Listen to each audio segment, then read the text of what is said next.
When I was a kid, I thought if I could control things, that I'd be safe.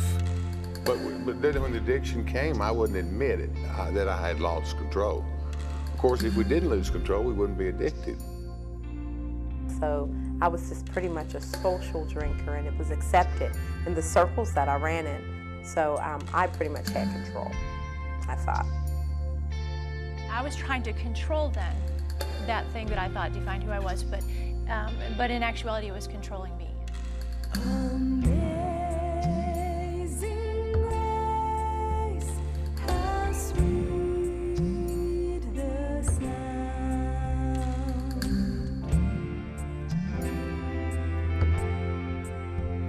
I once was bound, but now I'm free. Hello, I'm Laverne Tripp, and welcome to Born to Be Free, because that is the purpose we were born. You might say, well, you know what, I'm not free. But in the next few minutes, you're going to see some people that have gotten free and are helping others, and I know you want that to happen. I think our biggest problem, I know mine was, I really felt like I could stop drinking, stop drugging, stop lying, stop doing all the things I was doing, but the truth is, I couldn't. And finally, I came to realize my life was totally out of control, and I had no power whatsoever over it. But there is a solution. You're going to hear about the problem today, but stay with us because you will get the solution, because we were born to be free.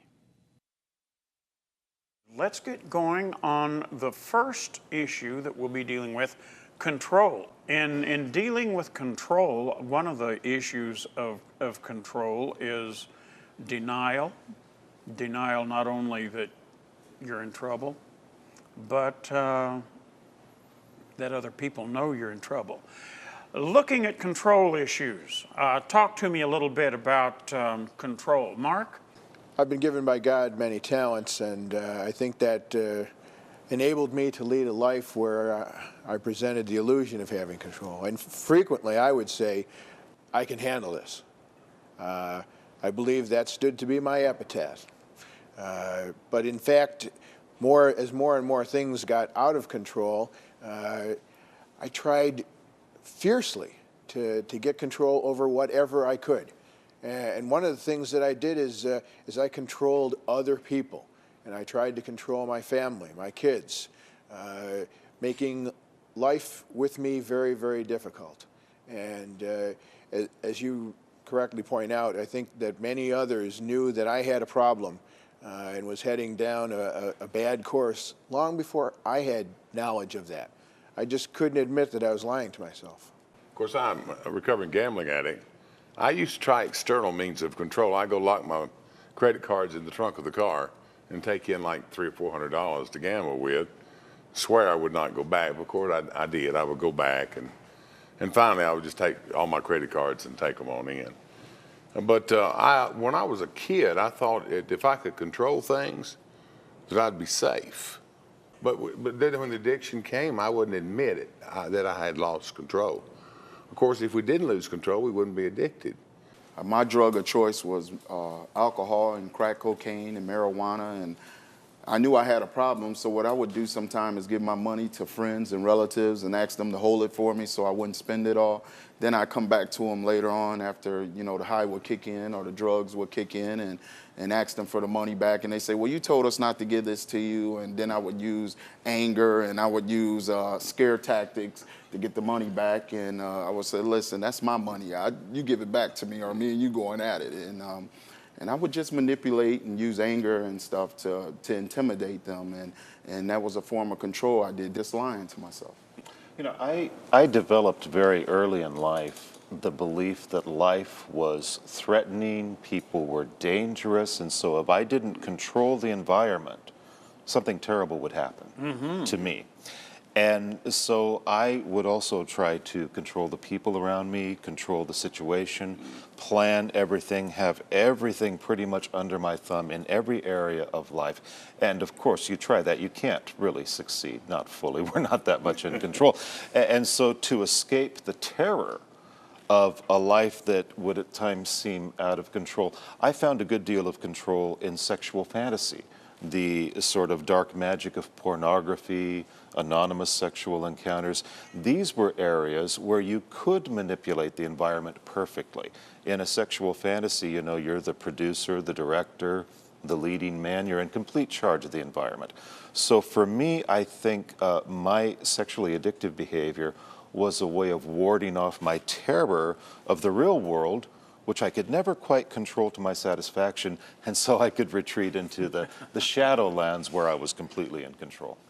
My experience was disordered eating and chronic dieting, and I honestly would get so frustrated with people when they would say, oh, it's just an issue of control. I really didn't feel that it was, and it wasn't until I was, after 10 years of that, beginning to walk out of it, that I began to realize how much of my life had become absolutely controlled by my fear, like you said, of what other people thought.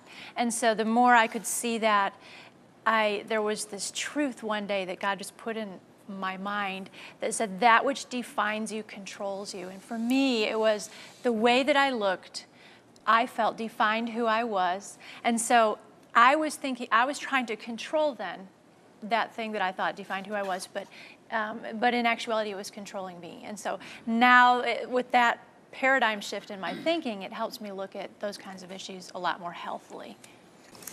Control was very much a part of my life.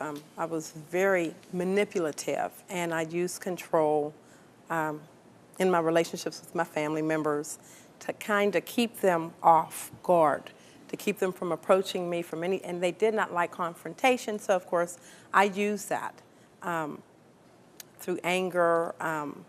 Nobody would directly come to me and challenge me on anything.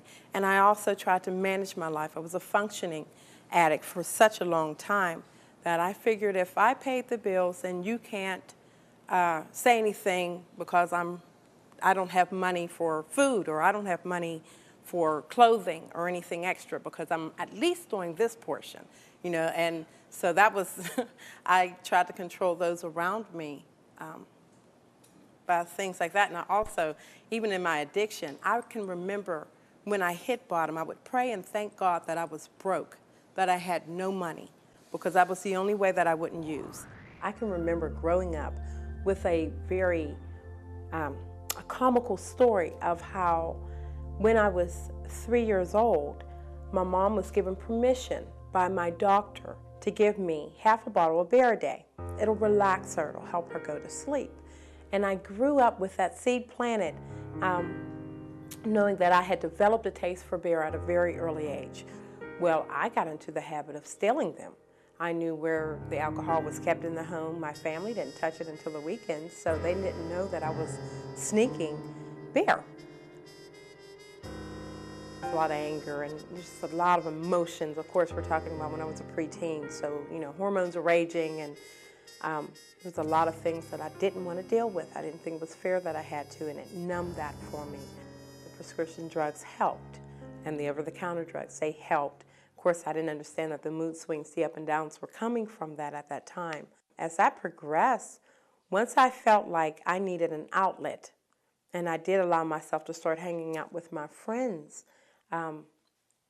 the use there was not to numb my mind, but it was to help me to relax, to become accepted socially. I relaxed. Someone shared marijuana with me, and I relaxed and I laughed, and it became an okay thing for me.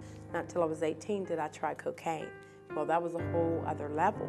At this point in my life, I still felt that I was controlling drugs and alcohol in my life. One, I wasn't spending an exorbitant amount of money on it like I had seen some people do. Two, I wasn't drunk and destroying relationships and order in my home or within the community. I understood things like marijuana was a gateway drug, but I was managing the marijuana. I didn't see me shooting any heroin, or I didn't see me doing any other types of drugs, so I was just pretty much a social drinker, and it was accepted in the circles that I ran in. So I pretty much had control, I thought. The drugs and alcohol that I've been using, the powder cocaine, the marijuana, and the alcohol were not enough. And I began experimenting with a new drug, and it was crack cocaine. Nobody would confront my addiction. Nobody would, because then I would blow up at them, and how dare you, after the life that I've had. And I have felt a desire to quit. My lowest of my low was when I prayed to God and told him, thank you that I had no more money to spend, because that was the only way I could be functioning and sober. I checked myself into a drug and alcohol program recommended to me by my brother-in-law, who was going to go there to train, and it is called Penile Drug and Alcohol Treatment Facility, and it's located in Johnstown, Pennsylvania. And I came into treatment, and they were really able to help me to see that it hadn't, while things like environment had contributed to my addiction, and things like circumstance and crisis had contributed, that they were not the core issue, but that it was myself. I thank God for the year that I had. It was an opportunity to heal and to see a pattern of behavior that I had exhibited for years. I entered into treatment in my 30s. I had been addicted to alcohol and drugs since I was 7 years old, and I had begun to use it then. It's a lot of years. It takes more than a few weeks, and it took more than just a secular program, but I needed God in my heart and my life, to the point where I would surrender all. You know, I'm in control of things through Christ, and money couldn't do it for me. Power can't do it for me. Relationships can't do it for me. God has done that for me. Have you ever felt like that you could do better if you would just try harder? I know with me, I really felt like in my life, in my struggles, in my addiction, that if I would just try harder, I could accomplish whatever I wanted to accomplish. Because my belief was, no matter what I want to do, I can do it. Well, that worked for a while, it seemed like. But when my addiction got out of control, I came to the place that I realized I don't have any power. And I'll tell you how that happened. After I had surrendered my life to Christ, made a commitment to Him, the very next day, I got in my car, started to town, and instead of going to town, I started to the drug dealer's house. To make a long story short, I got high. The same thing happened the next day. After I got high the second day, I got a bottle of sleeping pills, a glass of water, and I was going to take my life because I felt like I was such a failure. Here I had committed my life to God, determined to live for Him from this day on, and the very next day, got high again. I felt like it was because I was a weak person, but the truth is, I didn't have any power. And just before I took my life, the telephone rang. It was a guy that I had sung with. He had gave his heart to Jesus like a year before, and he called. And he asked me, he said, "How you doing?" I said, "I'm fine." You know, we lie about our problems a lot. We don't want to admit it, especially that we're powerless and that our life is unmanageable. Knowing all we do about God and His love for us, and yet continue to do things that we know He don't want us to do, and that's destructive. And when I told him I'm fine, he said, "Well, I don't understand." He said, "I was down here praying, and the Lord told me to call you." God always sends just the right person at just the right time to say just the right thing. He knew what I needed to hear, but I knew I had to get honest. And I told him, I said, I gave my heart to Jesus Sunday. This was like on Tuesday. And he said, "Well, praise God." I said, "No, wait a minute." I said, "I got high yesterday. I got high today." I said, "What's wrong with me?" Other people give their heart to God. They talk about how victorious they are, how happy they are, how much peace they have. And I said, I can't. He said, "Hold it." He said, "Don't you know you don't have any power over alcohol or drugs? Don't you know you don't have any power over the flesh, the world, the devil?" He says, "As a matter of fact, you don't have any power over anything. Your life is totally unmanageable." It's the first time I'd ever heard that. It made me very angry. He said, "Why don't you just turn the devil over to your Father and ask Him to cover you with the blood of Jesus?" I hung the phone up. I got on my knees. I said, "God, I don't have any power over the devil. I want to do the right thing, but I can't. And I admit I am totally powerless. My life is totally out of control. I turn Him over to you. Will you cover me with the blood of Jesus?" And when I said that, it was like somebody wrapped a blanket around me, and I knew I'd found the key to overcoming. And that was admitting my powerless, trusting in His power, and surrendering to His will. Don't feel bad about falling and stumbling. We don't have the power to live it, but God has, and He'll give it to you if you ask Him. So do it now.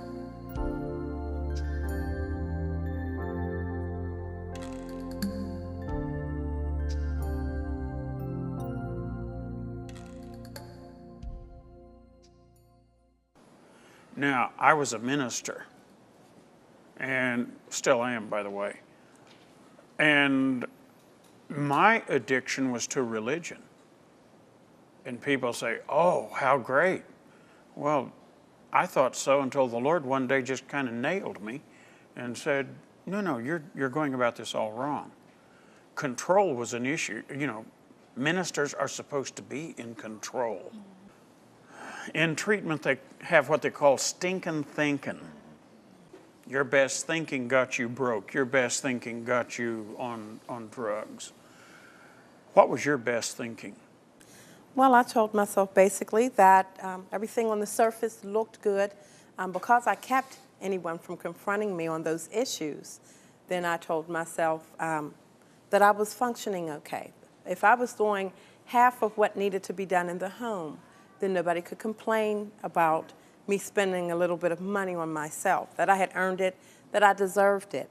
The food's a little low because I went a little overboard this time, but I'm gonna make up for it because I'm still working or I have some type of income coming in. And I just reasoned myself to keep myself from going insane. This was all internally, this was all by myself while I put on this facade that everything was okay in my home. And yeah, it was just thinking. But it's not always as obvious as that either. Like for mine, it was very much everyone around me thought I had it all together too. I mean, really things were going great. I had a very good career, a loving husband, looked similar to how I look now. So for me, it was a much less obvious thing. It almost makes me think that if it could have been more obvious, I would have been quicker to see the light of what was going on in my life. But for me, it was a very gray area. So I think the enemy will get us any way that we are susceptible to. And for a lot of us, it's much more gray areas than others. One night I pulled into a rest stop in Mississippi on the way home, and I really wanted to kill myself, and I had a .357 Magnum in the glove compartment. And you know, a lot of times we do that in self-pity, we addicts. I'm just gonna kill myself then. You know, that's not true. But this night it was really true. And I unlocked the glove compartment, and I made up my mind I was gonna pull the gun out and just shoot myself, you know, right in the head, and that's it. And I reached in there and the gun wasn't in there. And it scared me because I knew I was close, and I started shaking and crying. And then I realized my wife must have taken it out. So I rushed home to Mobile to tell her. I woke her up and I said, Karen, God bless you. You saved my life. You saved my life. You know, you took the gun out. You must have known I was going to kill myself. She said, oh, Johnny. She said, I didn't take the gun out to save your life. I took it out to sell it so they wouldn't turn our lights off. You know, after my life had come unraveled and I was heading for treatment, I was convinced I was just going to go there for a short while, get a little bit better, and come right back. And when it turned out that, you know, that wasn't the case, you know, I started saying, you know, poor me. Yeah, well, you know, how come they don't see that I stopped doing all the bad stuff? You know, why can't I be driven right back to where I was? And that state of being a victim just befell me and covered me with shame. And you know, I was feeling pretty bad then. But that's more stinking thinking, because I found that my disordered perceptions were such that, you know, I was either better than everybody else or worse than everybody else. And there was no time that I spent in the middle. No time at all. Absolutely. One of the other things you say to yourself when you are a drug addict or alcoholic is, this is the last time. God, this is my last time. After this, God, I promise you, I'm coming to you. I'm going to live saved, sanctified, and filled with the Holy Ghost. I'm not going to do it no more. God, just give me one last chance. I was sharing with Dr. Fisher here that I would tell God, I would be praying while I would be hitting the crack pipe. And I would say, Lord, don't let me die in this sin. Don't let me die while I'm hitting this crack pipe. This is my last time. I'm going to give my life to you. I'm going to change. I know I got perverted ways. I know I'm lustful. I know I'm crazy. I know I got anger problems. But this is my last time, God. I promise you, I'm coming home. I know I need to be in the church. I was brought up in the church. You would lie to yourself, this is the last time. And you know, Tiny, every time I would say that, within 24 hours, I would find a justification for doing it just one more time. I think that was my stinking thinking, was entitlement. Well, after all, It's my body, it's my pleasure, life is so hard, people don't understand me. There are all these reasons why I'm entitled at least one more time to indulge. So my cycle was always one of beginning with entitlement. And then having indulged, then going the other extreme saying, oh, this is so awful, I'm so terrible, God, that's the last time I will ever do it. And within 24 hours, I'd find one more reason why I was entitled to do it at least one more time. One of the practices of the Oxford group that the 12 steps came from, their first cardinal practice was absolute surrender to the will of God. In Utica, at the age of 17, you had to be 18 to drink, and I passed for 18, so I was bellied up to the bar with the rest of them very quickly. And it wasn't too long until the bottle that I thought I held was holding me. My life quickly changed to a lot of problems, trouble. We had a pretty popular band, and let's just say if there were 400 people that came and went during the night, and 10% of them bought me a drink, and they did. There were double bourbons and a beer. I probably drank 2/5 a night at least. I can't imagine how I could ever have done that, but I did. And I think the amphetamines and the diet pills helped keep me going. I would be horribly, deathly sick on Monday. I'd start feeling a little bit like myself on Tuesday. Wednesday was probably the one day of the week that I felt like a person. And I was back at it on Thursday. I actually thought that I was going to prove I could handle it before I'd give it up. But I was stubborn. And I just didn't want to give it up. I didn't want to give it up. I wanted to conquer it. And I finally came to the place where I realized that was not going to happen. It was going to kill me. It was going to reap more destruction to my family and my life than it already had. But after the crisis was over, I was back at it. It's very, very, very compelling. So I told Grace on Christmas Eve, I said, I'm going to go get one drink. I'm just going to, just one, I'll be right back. She begged me not to go, but I left.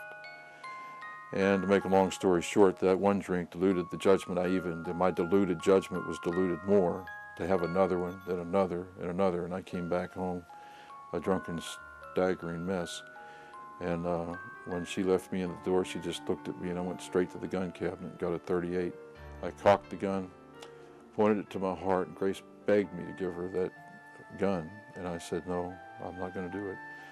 And she seen I was serious, and she left the room, and I sat and I tried to pull that trigger. It was like it was froze or welded to the frame.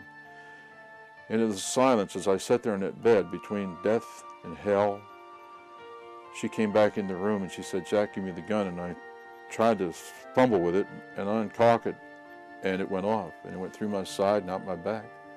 Left a hole as big as a silver dollar up my back, and I fell back on the bed.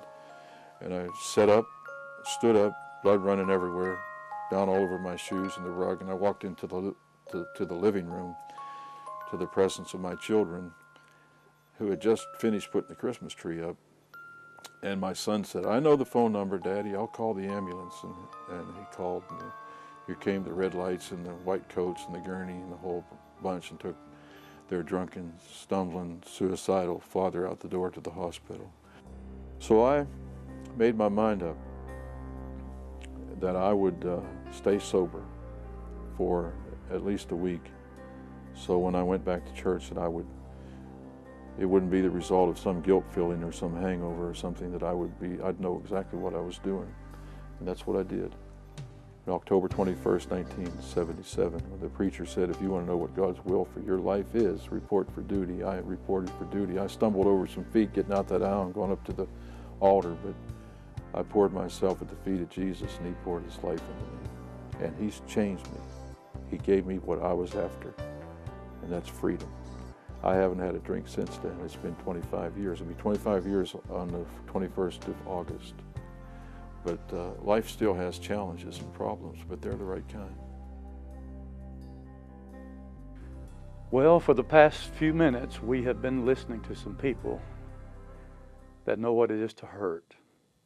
But we've also heard the good part. You see, God takes bad things and turns them into good if we recognize that without his help, we can't make it. I know what it is to be powerless. I know what it is to be out of control. Maybe you do too. None of us want to admit that. We feel like we can do anything we want to do. But the truth is, every one of us reach places in our life where there is no solution except God's help. I just want to pray for you today, and I want you to pray for me, that we can continue to realize we can't do it. So if we can't do it and our life is out of control, how do we get it?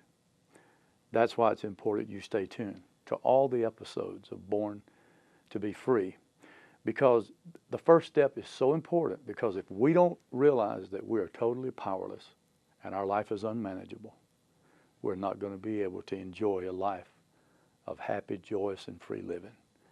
So I just pray today, right now, I ask the Father to help you and to me to realize we're totally powerless and our life is unmanageable. If we realize that, then we have to seek for more help. And the good news is, I know that help is available. Trust me, I've been through it. You've heard others talk about going through it. It's important that you get the little offer we're going to make in just a few moments too, because it will help you to make it through, because you were born to be free. Have you been inspired to start your journey to recovery? Please call our toll-free number, 888-665-4483, and our prayer partners can help you find a group in your area. Or you can visit our website at www.ctvn.org and click on the Born to Be Free link. There you can search our online database of recovery groups near you. When you call or visit our website, request your free copy of the self-help booklet, Your Dynamic Journey to Freedom. In it, you'll find an outline of the recovery process featured in this series. So take that first step on your journey to freedom by contacting us, finding a local recovery group, and getting your free copy of this inspiring booklet. Call now, because you were born to be free.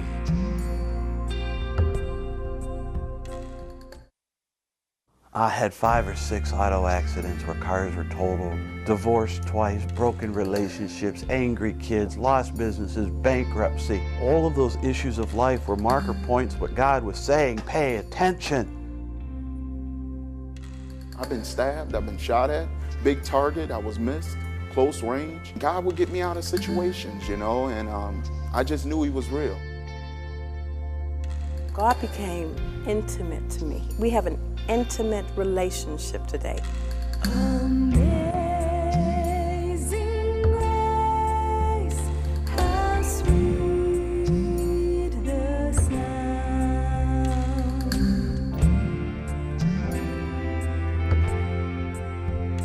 I